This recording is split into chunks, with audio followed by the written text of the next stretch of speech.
o'zlari haqida bilmagan faktlar.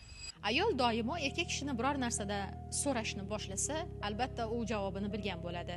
Ayol kishini so'rab surishtirishi bu men bilaman, yaxshisi bo'yningizga olib qo'ya qoling degan ma'noda kelishi mumkin.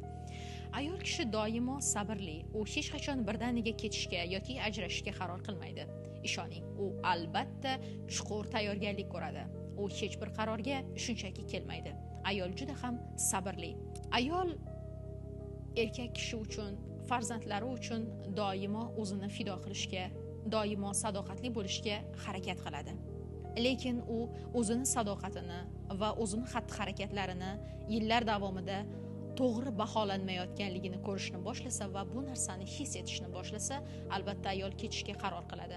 Ko'pincha juda ham sabrli ayollar chiqib ketsa, qaytib kelishi juda ham qiyin bo'ladi. Chunki ular ortlariga qaytmaydigan va hech qachon sevmaydigan darajada